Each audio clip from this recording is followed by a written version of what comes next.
श्री सतगुरु महाराज की जय। महर्षि संत सेवी की बोध कथाएं। कहानी शीश उतारे भुई धरे। कमल अपनी सुगंधि बिखेरता ही रहता है, उसी तरह सतगुरु महाराज अपने ज्ञान को बिखेरते रहे हैं, लेकिन लेने वाला भी तो चाहिए। सब्जी मंडी में देखिए कितने लोग रहते हैं। सोने चांदी की जहाँ दुकान है वहाँ जाकर देखिए कितने लोग हैं, और जहाँ हीरे की दुकान है वहाँ जाकर देखिए कितने लोग हैं। जिसके पास जितनी पूंजी होगी उसी के अनुपात से वह दुकान पर जाएगा। हीरे की दुकान पर सब कोई नहीं जाएगा। उसी तरह संत मत का ज्ञान इतना महान है कि इसको ग्रहण करने के लिए कुछ पूंजी चाहिए। बिना पूंजी के आत्मज्ञान नहीं होता। वह पूंजी क्या असरफी की थैली है? नहीं। एक बड़े सेठ थे, उनको मालूम हुआ कि साधु नाम दान देते हैं।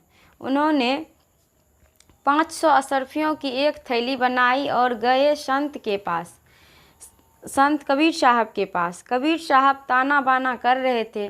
उन्होंने थैली कबीर साहब के सामने रख दिया और कहा, सुना है आप नाम दान देते हैं, यह थैली संभालिए और मुझको नाम दान दीजिए।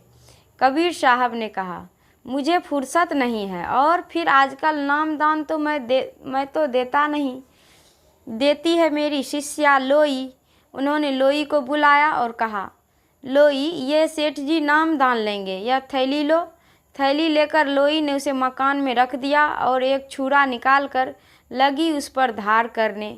सेठ जी कहने लगे, कबीर साहब, मुझे फुर्सत नहीं है, काम धंधों का मेरे ऊपर जंजाल है, ज़रा जल्दी कीजिए। उन्होंने कहा, मैंने तो लोई से कह दिया है। सेठ जी लोई के पास गए। लोई छुरा तेज कर रही थी। सेठ ने कहा, माई, आजकल बाबा नामदान नहीं देते, तुम ही देती हो, ज़रा मुझे जल्दी से नामदान दे दो। पहले मेरा काम कर दो, पीछे दूसरा काम करना। लोई ने कहा, सेठ जी, आप ही का काम तो कर रही हूँ। सेठ ने कहा, मेरे लिए छुरा? लोई ने कहा, आपका सिर काटूंगी और उसे तराजू के पलड़े पर रखूंगी।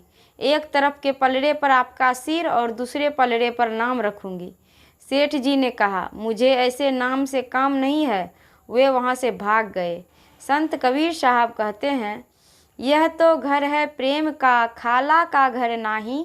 शीश उतारे भुई धरे, तब बैठे घर माही। शीश उतारे भुई धरे का अर्थ है संत सतगुरु के चरणों में अपने को न्यौछावर कर देना। श्री सतगुरु महाराज की जय। यह प्रवचन शांति संदेश पत्रिका में मई 1980 ईस्वी को प्रकाशित हुआ था। श्री सतगुरु महाराज की जय।